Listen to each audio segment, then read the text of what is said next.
क्या बंगाल में ममता युग का पूरी तरह से खात्मा हो गया है? ये सवाल आज और भी अहम इसलिए है कि टीएमसी में एक बड़ी टूट के बाद अब ये लगने लगा है।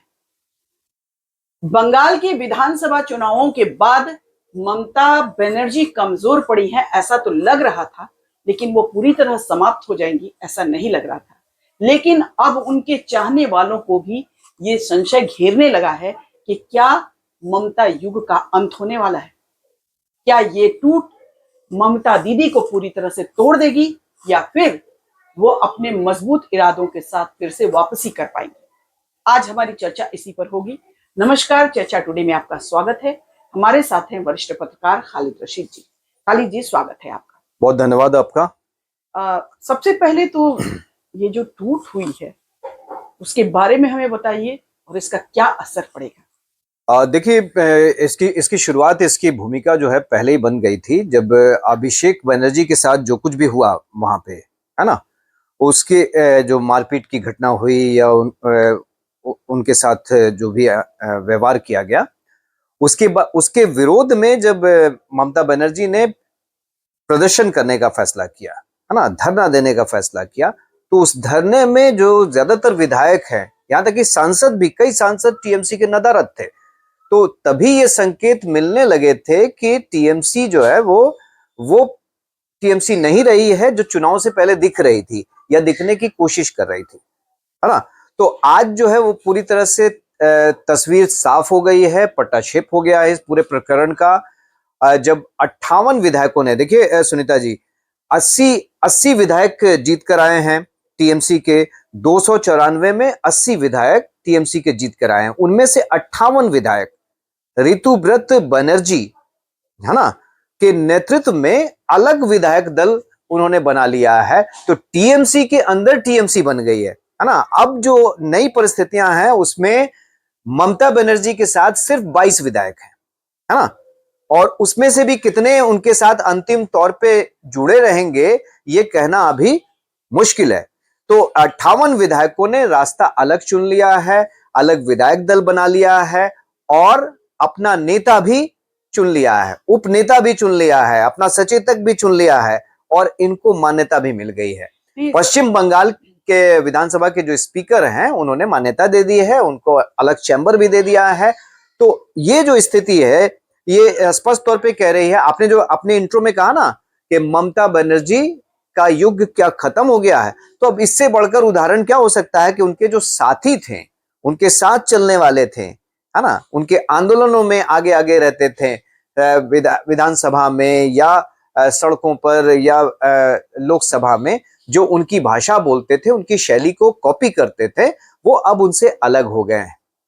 नहीं, यही बात है कि क्योंकि देखिए, विधानसभा चुनाव ममता बनर्जी भले ही हारी, लेकिन अच्छी खासी संख्या विधायकों की थी और ये लगता था कि वो कमजोर पड़ी हैं, लेकिन वो पूरी तरह से खत्म नहीं हुई।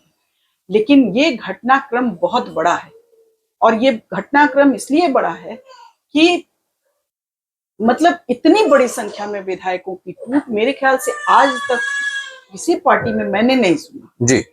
तो इसका मतलब साफ है कि कहीं ना कहीं ममता बनर्जी के प्रति असंतोष पार्टी में उभर रहा था पहले से ही, जो हार के बाद विस्फोट के रूप में एक बैक सामने आ गया। तो ये असंतोष क्या ममता बनर्जी भांप नहीं पाई? क्या वो समझ नहीं पाई कि मेरे पार्टी के अंदर क्या चल रहा है? क्योंकि जनता की नब्ज को पकड़ने में वो माहिर है और इसी वजह से ये इतने लंबे साल तक बंगाल में शासन कर पाई। ऐसे में क्या उनके आंखों पर जो पट्टी पड़ी थी, या क्या अभिषेक बनर्जी के प्रति अत्यधिक मोह उनको ऐसा करने पर मजबूर किया, या क्या ऐसा कारण रहा? खालिद जी, आप किस रूप में देखते हैं जिसके चलते वो इस असंतोष को भांप नहीं पाई? देखिए, बिल्कुल आपने अभिषेक बनर्जी का नाम लिया। अभिषेक बनर्जी फैक्टर नंबर 1 है, क्योंकि जो तमाम विधायक अलग हुए हैं, देखिए ये आश्चर्यजनक है कि एब्सोल्यूट मेजोरिटी है, बीजेपी की एब्सोल्यूट मेजोरिटी है ना, विधानसभा में एब्सोल्यूट मेजोरिटी है, यानी अब किसी की जरूरत उनको नहीं है। तो सरकार में शामिल करने के लिए, शामिल होने के लिए कभी कभी विधायक टूटते हैं, इधर से उधर जाते हैं, तो वो बात समझ में आती है कि उनका कुछ आकर्षण होगा, उनका कुछ वहां पे स्टेक होगा। लेकिन यहाँ पे जो विखंडन एक तरह से हुआ है टीएमसी का, उसमें सबसे बड़ी वजह जो हो रही है वो कार्यशैली है अभिषेक बनर्जी की। अभिषेक बनर्जी को जो पार्टी के जो नेता हैं उनकी स्टाइल ऑफ वर्किंग से नाखुश थे, खफा थे, और बार बार इस बात को कहा जा रहा था। जेनपेक का जिस तरह से वहां पे सहारा लिया गया है ना, और ममता बनर्जी को जो उनके विधायक हैं, विक्षुब्ध विधायक हैं, वो ये कह रहे हैं कि ममता बनर्जी तो मास लीडर है। अभी भी वो कह रहे हैं कि वो मार्गदर्शक के तौर पे रहें पार्टी में, है ना, वो मार्गदर्शन दें, लेकिन अभिषेक बनर्जी के हाथों में जो पार्टी की कमान है वो नहीं जानी चाहिए। इसका मतलब है कि संकेत लोगों को मिल गया है वहां पे कि ममता बनर्जी अभिषेक मोह में पार्टी को उनके हाथों में दे देंगी, और ये वो उनके जो बाकी साथी हैं वो नहीं चाहते थे, इसलिए उन्होंने अलग रास्ता चुन लिया। तो फैक्टर नंबर 1 जो इसके पीछे है वो अभिषेक बनर्जी है। जिस तरह से उन्होंने ममता बनर्जी को आरोप है, ये जो विक्षुब्ध विधायक है उनका आरोप है कि ममता बनर्जी को मास से दूर कर दिया अभिषेक बनर्जी की स्टाइल ने। जेनपेक को जिस तरह से उन्होंने लाया, ममता बनर्जी विधायक उनके कहते हैं कि ममता बनर्जी तो वो नेता हैं जो सड़कों पे रही हैं, आंदोलन करती रही हैं, और कार्यकर्ताओं को उनके नाम से पहचानती हैं, है ना, उनके बारे में पूरी डिटेल्स जानती हैं। लेकिन पिछले कुछ दिनों में जेनपेक को जिस तरह से लाया गया बीच में, अभिषेक बनर्जी की स्टाइल थी, उससे जो है वो मास कनेक्शन टूट गया। और बहुत महत्वपूर्ण जो विषय है इस टूट के संदर्भ में, मैं इस पे भी बात करना चाहूंगी, क्योंकि अक्सर ऐसा होता है, देखा जाता है कि जब लंबे समय तक आप सत्ता में रहते हैं, सरकार में रहते हैं, तो आपके आमने सामने आसपास चारों तरफ चापलूसों की एक बड़ी फौज खड़ी हो जाती है, और आपके वो साथी, वो आपके वो कार्यकर्ता हाशिए पर चले जाते हैं जिन्होंने वास्तव में आपके दुर्दिन में आपको खड़ा करने में अपना बहुत महत्वपूर्ण जो योगदान दिया। बिल्कुल। और मेरे ख्याल से ममता बनर्जी के साथ भी यही हुआ। लगातार जीत से जो ओवर कॉन्फिडेंस उनके अंदर आया, या कहीं ना कहीं बहुत ज्यादा चौतरफा चापलूसों से घिरे रहने के चलते वो जमीनी हकीकत को भांपने में असफल रही, शायद यह भी एक बहुत बड़ा कारण था। और ये सिर्फ ममता बनर्जी के साथ ही नहीं, सभी सरकारें जो लंबे समय तक शासन में रहने के बाद एक बैक हटती हैं, उसके पीछे एक बहुत बड़ा कारण होता है कि जो ओरिजिनल उनके कार्यकर्ता होते हैं, जमीनी कार्यकर्ता होते हैं, जमीनी नेता होते हैं, उनकी अनदेखी होती है, और चापलूस पसंद हो जाते हैं नेता। वो सच्चाई नहीं सुनना चाहते, देखना चाहते, वो चाहते हैं हम जो चाहें, हम जो कहें अगला वही कहे। तो ये जो है, ये फैक्टर भी एक बहुत बड़ा फैक्टर है। ये बहुत बड़ा फैक्टर है, और आप बिल्कुल सही कह रही हैं कि सीपीएम का जब शासन था और उसके अगेंस्ट में, देखिए ममता बनर्जी तो पहले कांग्रेस में थी, है ना, कांग्रेस की कैडर थी, उससे टूटकर वो बाहर आई, है ना, और उसके बाद उन्होंने अपनी पार्टी बनाई, पार्टी को बहुत मजबूत किया, टीएमसी को, और उसके बाद तो उनके कैडर में जो ओरिजिनल जो कैडर था उसमें बाद में सत्ता में आने के बाद कौन लोग आए, है ना, सीपीएम के लोग सारे के सारे जो हैं, कई सारे, ऋतुव्रत बनर्जी, इनकी जो चर्चा हम लोग कर रहे हैं अभी, तो वो 2020 तक क्या थे, निर्दलीय थे, और उससे पहले सीपीएम में थे, तो सीपीएम से ही वो आए। साहा साहब जो हैं वो भी उधर ही से आए। तो कई सारे जो बड़े चेहरे हैं टीएमसी के वो सीपीएम से आयातित हैं, कांग्रेस से आयातित हैं, है ना। और आपको ये भी पता होगा कि आज जो बंगाल में जो बीजेपी है, जो इतनी मजबूत स्थिति में है, उसमें कई सारे चेहरे जो हैं वो टीएमसी के हैं, बिल्कुल, हाँ, जो पहले सीपीएम में रह चुके हैं। तो ये सब चीजें होती रहती हैं। तो राजनीति इसी तरह से चलती है। इसमें विशुद्ध रूप से जो ये है कि भाई स्वार्थ पूर्ति जो है वो कहाँ पे होती है, तो स्वार्थ पूर्ति के लिए लोग आते हैं, सत्ता के साथ जुड़ते हैं, और जो जमीनी कार्यकर्ता हैं वो उपेक्षित महसूस करते हैं। आप बिहार का उदाहरण भी ले सकती हैं। बिल्कुल कि बिहार में खालिद जी, एक चूंकि हम आपको इंटरप्ट इसलिए कर रहे हैं कि एक सवाल मेरे जहन में आ गया है कि देखिए, जो आपने कहा स्वार्थ पूर्ति का कारण है, पहले जो लोग डिवोटेड रहते थे अपने नेता को लेकर, उसके लिए जान देने के लिए भी तैयार रहते थे, लेकिन इसलिए रहते थे कि पहले वो लोग जानते थे कि उनका नेता मूल्यों और वसूलों पर, जो उनके असूल है उनके पर चलने वाला है। अब क्या है कि नेता ही डामाडोल है। तो जो विधायक है, जो ये अब कई जगह तो टिकटें भी बिक जा रही हैं।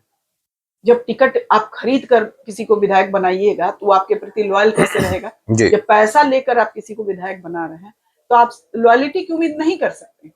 तो वो जननेता जो लोग थे वो जननेता अब नहीं रहे हैं।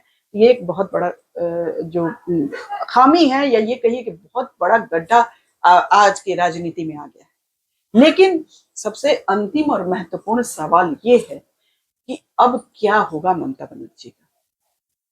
क्या उनके युग का अंत हो रहा है या अभी भी कुछ उम्मीद बाकी है? देखिए, ममता बनर्जी संघर्ष करने वाली महिला है ना, आंदोलन करने वाली महिला है, तो वो तो टूटेंगी नहीं। महाराष्ट्र में जो कुछ भी हुआ हम लोगों ने देखा, एनसीपी के साथ क्या हुआ, अजीत पवार गुट अलग हो गया, है ना, लेकिन शरद पवार की अपनी उपस्थिति बनी रही। तो बंगाल की राजनीति में अभी तृणमूल कांग्रेस रहेगी, है ना, क्योंकि ये जो विधायक दल बना है नया ऋतुव्रत बनर्जी के नेतृत्व में, उसने भी कहा है कि हम जो है विरोधी पक्ष में रहेंगे, है ना, और हम कोई अलग इस वक्त पार्टी बना नहीं रहे हैं। हम तो ये कह रहे हैं कि टीएमसी जो है वही रहे और उसकी मार्गदर्शक के तौर पे जो है, गाइड के तौर पे ममता बनर्जी रहे, और हम विधानसभा में सरकार का विरोध करेंगे, सरकार की नीतियों का विरोध करेंगे। और हाँ, सरकार की एक जो खास बात उन्होंने बोली, जो अच्छी बात है, संवैधानिक परिस्थितियों में ये अच्छी बात है कि सरकार की गलत नीतियों का तो विरोध करेंगे, गलत कार्यक्रमों का तो विरोध करेंगे, लेकिन जो अच्छे काम होंगे उनका समर्थन करेंगे। तो ये अच्छी बात उन्होंने कही है ऋतुव्रत बनर्जी ने। तो मैं जो ये कह रहा था कि ममता बनर्जी एब्सोल्यूट नहीं अभी होने जा रही है ना, ये प्रकरण चलेगा। 4 मई को जो रिजल्ट आया है, जो अप्रत्याशित परिणाम वहां पे आया है, इसकी कल्पना ममता बनर्जी को नहीं थी कि इतनी बुरी हार होगी, टीएमसी के लोगों को नहीं थी कि इतनी बुरी हार होगी, लेकिन जमीन पे तो सब कुछ तैयार था ना।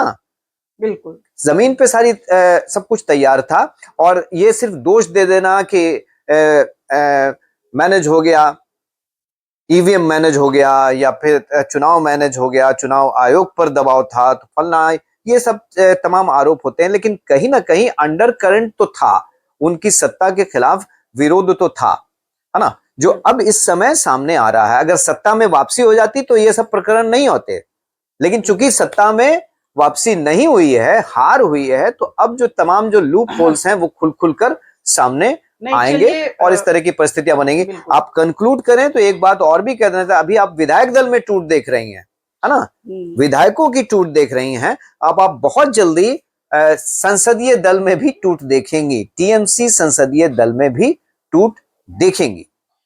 चलिए, पत्रकार के तौर पर हम निजी रूप में किसी का समर्थन या विरोध कर सकते हैं, किसी पार्टी के समर्थक हो सकते हैं, विरोधी हो सकते हैं, लेकिन एक पत्रकार के तौर पर हमारी राय यही है कि सत्ता पक्ष का मजबूत होना जितना जरूरी है, उससे कहीं अधिक विपक्ष का मजबूत होना जरूरी है, क्योंकि सत्ता की निरंकुशता को विपक्ष ही लगाम लगाता है।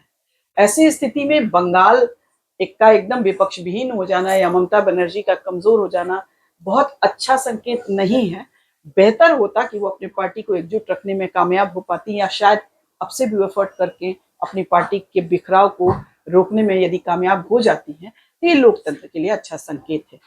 दर्शकों, हमारे ये कार्यक्रम कैसा लगा जरूर बताएं। हमारे चैनल को लाइक करें, सब्सक्राइब करें और शेयर करें। नमस्कार, धन्यवाद।